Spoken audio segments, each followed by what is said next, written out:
चुनौतियों को स्वीकार करो क्योंकि इससे या तो सफलता मिलेगी या फिर शिक्षा। नमस्कार दोस्तों, आप देख रहे हैं जीके संसार और आज हम सब समान अध्ययन का जो हमारा एक स्पेशल सीरीज चल रहा है 1000 प्रश्नों का, उसका पार्ट 3 डिस्कस करेंगे। और इस पार्ट के अंतर्गत हम सब 40 इंपॉर्टेंट क्वेश्चन को डिस्कस करने वाले हैं जो कि ऑलरेडी विभिन्न परीक्षाओं में पूछे जा चुके हैं और आने वाली परीक्षाओं में पूछे जाने की प्रबल संभावना बनती है। तो अगर आप लोगों ने पार्ट 1 और पार्ट 2 नहीं देखा है तो आपको डिस्क्रिप्शन बॉक्स में इसका लिंक भी मिल जाएगा, तो वहां से आप देख सकते हैं। तो चलिए सेशन की तरफ बढ़ते हैं और हम यहाँ पे क्वेश्चंस को डिस्कस करते हैं। पाल वंश के किस शासक ने प्रसिद्ध विक्रमशिला विश्वविद्यालय की स्थापना करवाई थी? देखिए यहाँ पे क्वेश्चन कह रहा है कि विक्रमशिला विश्वविद्यालय जो है इसकी स्थापना किसके द्वारा करवाई गई थी। तो क्वेश्चन में ही एक हमको यहाँ से क्या ऑप्शन मिलता है, पाल वंश। ठीक है, पाल वंश का वह शासक जो कि विक्रमशिला विश्वविद्यालय की स्थापना करवाया था, धर्मपाल। ठीक है, तो यहाँ पे पाल वंश के बारे में थोड़ा अगर हम चर्चा करते हैं तो पाल वंश का जो संस्थापक थे वो थे कौन, गोपाल। ठीक है, और इनका कार्यकाल जो रहा था वो रहा था 750 से लेकर 770 ईस्वी तक। और अगर हम पूरा पाल वंश का शासनकाल देखें तो 750 से लेकर 1174 ईस्वी तक रहा था। ठीक है, और अगर हम धर्मपाल की बात करते हैं तो इन्होंने अपनी गद्दी संभाली थी 770 ईस्वी में और इन्होंने 40 वर्षों तक शासन किया था। धर्मपाल के जो लेख है उसमें परम सौगात कहा गया है। धर्मपाल के लेखों में धर्मपाल को परम सौगात कहा गया है। ठीक है, और विक्रमशिला विश्वविद्यालय जो है आपको मैं बताऊं कि भागलपुर जो है बिहार का एक जिला है, वहां पर स्थित है और इसके देखभाल के लिए 100 गांव दान में दिए गए थे धर्मपाल के द्वारा। और पाल वंश का अगर हम बात करते हैं तो अंतिम शासक के बारे में जानना चाहिए। तो अंतिम शासक जो था वो था गोविंद पाल और इसका कार्यकाल जो रहा था गोविंद पाल का वो रहा था 1162 से लेकर 1174 तक, यानी कि 12 वर्षों का कार्यकाल रहा था अंतिम जो पाल वंश का शासक था। और पाल वंश के पश्चात सेन राजवंश का बंगाल पर कब्जा हुआ और इसने 160 वर्षों तक शासन किया। कितने वर्षों तक? 160 वर्षों तक। ठीक है, तो आई थिंक यहां से आपका क्लियर हो गया होगा। देखिए अगला प्रश्न कहता है गुप्त वंश का कौन सा शासक, ठीक है, कौन सा शासक देवराज तथा देवगुप्त के नाम से भी जाना जाता है? कौन सा शासन था या कौन सा शासक था जो देवराज और देवगुप्त के नाम से जाना जाता था? तो वो था चंद्रगुप्त। कौन था? चंद्रगुप्त। तो यहाँ पे अगर हम गुप्त राजवंश की बात करते हैं तो इसके संस्थापक माने जाते हैं श्रीगुप्त। ठीक है, श्रीगुप्त को संस्थापक माना जाता है गुप्त वंश का और इसकी राजधानी जो थी वो पाटलिपुत्र थी। पहले शासक के तौर पे हम जो जानते हैं चंद्रगुप्त प्रथम को जानते हैं, जिन्हें महाधिराज की उपाधि भी दी गई। ठीक है, महाधिराज की उपाधि धारण की। और चंद्रगुप्त द्वितीय को विक्रमादित्य या शौर्य का सूर्य भी कहा जाता है, उस नाम से भी जाना जाता है। अगर हम गुप्त वंश के अंतिम शासक की बात करते हैं तो कुमार गुप्त तृतीय, ठीक है, अंतिम शासक थे और ये 24वें शासक के तौर पे थे गुप्त राजवंश के। ठीक है, और गुप्त युग का महान वैद्य जो थे वो धन्वंतरी थे। आपसे पूछा जा सकता है धन्वंतरी कौन सी युग के थे? तो गुप्त राजवंश के थे। ठीक है, गुप्त वंश के थे। और गुप्त काल को भारतीय इतिहास का स्वर्ण युग भी कहा जाता है। ठीक है, अगला प्रश्न देखिए, द्वितीय लोदी वंश के किस शासक ने भूमि के लिए एक प्रमाणिक पैमाना गजे सिकंदरी का प्रचलन करवाया था? देखिए गजे सिकंदरी जो है ये क्या था? भूमि के लिए एक प्रमाणिक पैमाना था और इसकी जो शुरुआत करवाई गई थी वो सिकंदर शाह लोदी के द्वारा करवाया गया था। किसके द्वारा? सिकंदर शाह लोदी के द्वारा। अगला प्रश्न कहता है सल्तनत काल में सदका क्या था? देखिए सल्तनत काल में एक वर्ड होता था सदका, ये एक प्रकार का क्या था? धार्मिक कर था। सदका क्या था? एक प्रकार का टैक्स था जो कि क्या पे लगता था? धार्मिक पे लगता था। ठीक है, रिलीजियस पे लगता था, धर्म पे लगता था। अगला प्रश्न देखिए, अगला प्रश्न कहता है कि सम्राट अकबर ने जैन धर्म के जैनाचार्य हरिविजय सूरी को क्या उपाधि प्रदान की थी? तो ये दिया था क्या? जगत गुरु का। ठीक है, किसका दिया था? जगत गुरु का। तो यहाँ पे सम्राट अकबर की बात आई है तो ये मुगल साम्राज्य से आपको पता है। तो पहला शासक की अगर हम बात करते हैं मुगल साम्राज्य का तो बाबर, और इसने कब से कब तक शासन किया? तो 1526 से लेकर 1530 तक। ठीक है, इसका अगर जन्म की अगर हम बात करें बाबर की तो बाबर का जो जन्म हुआ था 14 फरवरी 1483 को हुआ था। ठीक है, और इसकी डेथ हुई थी 1530 में। अगर हम राजधानी की बात करें तो मुगल साम्राज्य का जो राजधानी है वो चेंज होते रहा है। ठीक है, आगरा, फतेहपुर, लाहौर, फिर आगरा, फिर दिल्ली, है ना, इस तरह से चेंज होता रहा है। और 1526 में बाबर ने पानीपत की लड़ाई लड़ी थी और इब्राहिम लोदी को हराया था, आपको पता है। और अकबर की अगर हम बात करें तो अकबर जो है इसका जन्म 15 अक्टूबर 1542 को हुआ था और इसकी मृत्यु हुई थी 27 अक्टूबर 1605 को, ठीक है।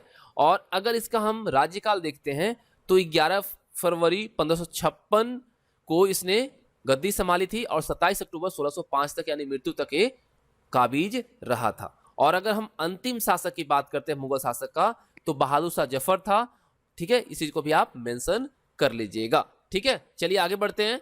अगला प्रश्न कहता है कि उस्ताद मंसूर तथा अबुल हसन किस मुगल शासक के श्रेष्ठ कलाकारों में से थे? तो जहांगीर। और आपको पता है चित्रकारी, चित्रकला, है ना, ये जहांगीर के काल को उसका स्वर्णिम युग कहा जाता है ना। तो यहाँ पे सही आंसर क्या रहेगा? जहांगीर। चलिए अगला प्रश्न देखते हैं। अगला प्रश्न कहता है होलकर ने अंग्रेजों से मंदसौर की संधि कब की थी? होलकर ने अंग्रेजों से जो मंदसौर की संधि की थी वह जनवरी 1818 में किया था। पेरिपल्स ऑफ द एरिथियन सी में अरिकामेडू बंदरगाह को किस नाम से संबोधित किया गया है? तो ये किया गया है पेडोक। कौन से नाम से? पेडोक, ठीक है। अलाउद्दीन द्वारा निर्मित अलाई दरवाजा किस मस्जिद का प्रवेश द्वार है? तो एक कुतुब उल इस्लाम मस्जिद का प्रवेश द्वार है। देखिए यहाँ पे एक चीज याद रखिएगा, अलाई दरवाजा का निर्माण किसने करवाया था? अलाउद्दीन, ठीक है। और ये किसका प्रवेश द्वार है? तो कुबत उल इस्लाम मस्जिद का। अगला प्रश्न देखिए, अगला प्रश्न कहता है अकबर के अल्प आयु होने के कारण 1556 से लेकर 1560 तक मुगल साम्राज्य के शासन की जिम्मेदारी किसके हाथों में थी? तो ये था बैरम खां के हाथों में। किसके हाथों में था? बैरम खां के, ठीक है। मुगल शासक का अंतिम शासक कौन था? हमने पहले भी आपको बताया। तो अंतिम मुगल शासक जो था वो बहादुर शाह जफर था, ठीक है। और ये निर्वासित कर दिया गया था बर्मा में, है ना। चलिए अगला प्रश्न देखिए, बौद्ध धर्म ग्रहण करने वाली पहली महिला कौन थी? तो वह थी गौतमी। देखिए हमने पिछली वीडियो में एक गलती की थी कि उनका जो महापरिनिर्वाण को हमने महानिष्क्रमण कहा था वो गलत था, ठीक है, उसे आप करेक्ट कर लेंगे।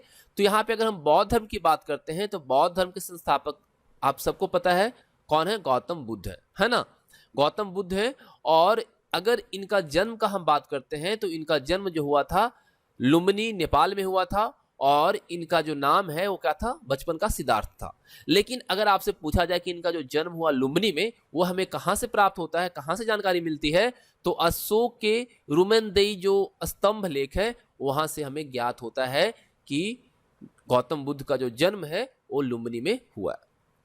29 वर्ष की आयु में इन्होंने अपना गृह त्याग कर दिया था, जिसको बौद्ध धर्म में महाविनिष्क्रमण कहा गया है। और बुद्ध की ज्ञान की जो प्राप्ति हुई बोधगया में हुआ और पहला उपदेश इन्होंने सारनाथ में दिया, जिसको धर्म चक्र प्रवर्तन कहा जाता है और ये पाली भाषा में दिया गया था। और अगर हम बात करें शरीर त्याग की तो कुशीनगर में इन्होंने किया था और इसको बौद्ध धर्म में महापरिनिर्वाण कहा जाता है। और बौद्ध धर्म के प्रमुख संप्रदाय की अगर हम बात करें तो प्रमुखता 4 हैं: हीनयान, थेरवाद और आपका महायान और एक है ब्रजयान, ठीक है। ये जो है 4 प्रमुख बौद्ध धर्म के संप्रदाय हैं।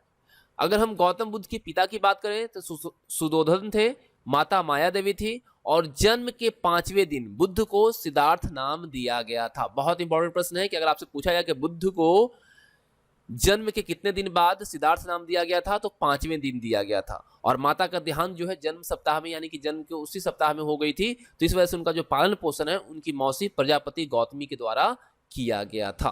तो आई थिंक बौद्ध धर्म के बारे में यहाँ पे एक संक्षिप्त आपको जानकारी भी मिल गई, ठीक है। चलिए आगे बढ़ते हैं।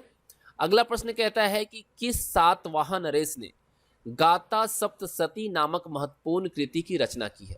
इस क्वेश्चन को हमने आपको कम्युनिटी टैब में भी पूछा है, तो बहुत लोगों ने गलत आंसर किया है, तो ये सही आंसर होगा हाल ने। किसने किया था? हाल ने, ठीक है। किस राष्ट्रकूट शासक ने एलोरा के पर्वतों को कटवाकर प्रसिद्ध कैलाश मंदिर का निर्माण करवाया? तो ये बहुत महत्वपूर्ण प्रश्न है, इसको कई दफा पूछा गया है। तो इसका जो सही आंसर होगा कृष्ण प्रथम। किसने? कृष्ण प्रथम ने, ठीक है। तो आप इसका चाहें तो स्क्रीनशॉट भी लेते चलिएगा साथ में, ठीक है। अगला प्रश्न देखिए, चोल शासक किस धर्म के अनुयायी थे? तो ये थे शैव धर्म के। कौन सा धर्म? शैव धर्म के। किस युद्ध को जीतने के पश्चात शेर शाह ने दिल्ली में अफगान सत्ता की स्थापना की? तो वो था चौसा का युद्ध। तो आपको कमेंट करके बताना है कि चौसा का युद्ध कब हुआ था, चौसा की लड़ाई जो हुई थी कब हुई थी, आप कमेंट करके बताएंगे। ठीक है। आलमगीर टीला जो कि 1958 में पता लगा था, कहाँ स्थित है? तो ये उत्तर प्रदेश के मेरठ जिले में स्थित है। ठीक है। आलमगीर टीला, इसको कब पता लगा? 1958 में, और ये उत्तर प्रदेश के मेरठ में स्थित है। एहोल अभिलेख किस शासक से संबंधित है? एहोल जो है वह पुलकेशिन द्वितीय से संबंधित है। ठीक है। एहोल अभिलेख किस शासक से संबंधित है? पुलकेशिन द्वितीय से। चलिए आगे देखते हैं। अगला प्रश्न कहता है तोलवकपियम किस युग की महान कृति है? तो यह संगम युग का। ठीक है। कौन से युग का? संगम युग का। इलाहाबाद स्तंभलेख, इसके रचनाकार कौन थे? तो हरिसेन। कौन थे? हरिसेन। ठीक है। आगे देखिए, किस मुगल शासक को सहो बेखबर के नाम से जाना जाता था? तो ये था बहादुर शाह प्रथम। ठीक है। बहादुर शाह प्रथम को सहो बेखबर के नाम से भी जाना जाता था। अंतिम मुगल बादशाह कौन था? आप लोगों ने देखा बहादुर शाह द्वितीय, और इसकी मृत्यु कहाँ हुई थी? रंगून में, यानी कहाँ? बर्मा, है ना। चलिए अगला प्रश्न देखिए, फोर्ट विलियम कहाँ स्थित है? ये है आपका कलकत्ता में, जो कि अब कोलकाता के नाम से जाना जाता है। ठीक है। कोलकाता के नाम से जाना जाता है, जो कि वेस्ट बंगाल का कैपिटल है। रंजीत सिंह और ब्रिटिश ईस्ट इंडिया कंपनी के बीच, यानी रंजीत सिंह और अंग्रेजों के बीच 1809 में कौन सी संधि हस्ताक्षरित हुई थी? तो वह था अमृतसर की संधि। अगर आपसे पूछा जाए कि अमृतसर की संधि कब हुई थी 1809 में, किनके बीच? तो रंजीत सिंह और ब्रिटिश ईस्ट इंडिया कंपनी के बीच हुई थी। ठीक है। बहुत इंपॉर्टेंट प्रश्न है सभी। ठीक है। चलिए आगे देखते हैं। सिंध विजय का श्रेय किस ब्रिटिश अधिकारी को है? सिंध विजय का जो श्रेय जाता है वह चार्ल्स नेपियर को जाता है। वैदिक राजाओं द्वारा अपनी प्रजा से वसूल किए जाने वाले कर या उपहार का क्या नाम था? तो वह था बलि। याद रखिए, बलि जो था एक टैक्स था जो कि किस पे वसूला जाता था? वैदिक राजाओं द्वारा अपनी प्रजा से वसूल ले जाते थे, जो कि क्या था? कर, या जो आपको गिफ्ट अभी हम कहते हैं उपहार मिलता था, वो था। ठीक है। चलिए अगला देखिए, संगम युग का ग्रंथ मणिमेकले किस धर्म की श्रेष्ठता प्रतिपादित करता है? तो ये करता है बौद्ध धर्म की। ठीक है। भगवान बुद्ध के जीवन की किस घटना को महाविनिष्क्रमण कहा जाता है? तो गृह त्याग को कहा जाता है। ठीक है। और इनका जो शरीर इन्होंने जो त्यागा था कुशीनगर में, उसको क्या कहते हैं? महापरिनिर्वाण। ठीक है। अगला प्रश्न देखिए, किस स्रोत के अनुसार अशोक ने अपनी वृद्धावस्था में राज सिंहासन का अपने पौत्र संपत्ति के पक्ष में परित्याग किया? तो वह था दिव्यवदान। ठीक है। कौन सा सोर्स है वो? तो है दिव्यवदान। ठीक है। चलिए आगे देखते हैं। चालीसा, चालीसा का मतलब यहाँ पे है 40 अमीरों का समूह का जड़ मूल से किसने विनाश किया? तो ये किया बलबन ने। किसने किया? बलबन ने। ठीक है। तो आप चाहें तो स्क्रीनशॉट इसका ले सकते हैं। चलिए आगे देखते हैं। हैदराबाद का संस्थापक कौन था? हैदराबाद नगर का संस्थापक तो था मोहम्मद अली कुतुब शाह। ठीक है। कौन था? मोहम्मद अली कुतुब शाह। चांद बीबी का विवाह किस राज्य के किस सुल्तान के साथ हुआ था? तो चांद बीबी का जो विवाह है बीजापुर के अली आदिल शाह से हुआ था। ठीक है। अगला प्रश्न देखते हैं। चोल काल में भूमिकर उपज का कितना भाग हुआ करता था? तो 1/3 भाग। ठीक है। चोल काल में जो लैंड टैक्स होता था, जो एग्रीकल्चर टैक्स होता था, जो कि भूमिकर उपज का, है ना, जितना उपज होता था उसका टैक्स जो लगता था वो 1/3 भाग लगता था। अगला प्रश्न देखिए, सती प्रथा का प्रथम प्रमाण किस अभिलेख में मिलता है? तो ये एरन अभिलेख से हमें ज्ञात होता है। सती प्रथा का प्रथम प्रमाण जो मिला है वो एरन अभिलेख में मिला है। और सती प्रथा में क्या था कि अगर किसी के हस्बैंड की डेथ हो जाती है, किसी के पति की डेथ हो जाती है, तो पत्नी भी साथ में चिता पे जल जाती थी। ठीक है। चलिए अगला प्रश्न देखिए, प्रयाग प्रशस्ति में किस गुप्त शासक की प्रशंसा की गई है? तो ये समुद्रगुप्त का किया गया। किसका किया गया है? समुद्रगुप्त का किया गया है। प्राचीन बौद्ध मंदिर के लिए प्रसिद्ध बोरोबुदुर जो है वह कहां पर है? तो यह इंडोनेशिया में। देखिए बोरोबुदुर किसके लिए प्रसिद्ध है? प्राचीन बौद्ध मंदिर के लिए। और ये कहां पे है? इंडोनेशिया। इंडोनेशिया कैपिटल जकार्ता, है ना। चलिए आगे देखते हैं। बहुत महत्वपूर्ण प्रश्न है सारे। मेहरौली लौह स्तंभ की जो निर्माण है वह किस सदी में हुआ था? तो ये हुआ था चतुर्थ सदी में, यानी 4th सेंचुरी में। तो अगर हम यहाँ पे थोड़ी सी बात करते हैं मेहरौली के बारे में, तो मेहरौली का जो लौह स्तंभ है इसका निर्माण जो है चंद्रगुप्त विक्रमादित्य ने करवाया था। किसने करवाया था? चंद्रगुप्त विक्रमादित्य ने करवाया था।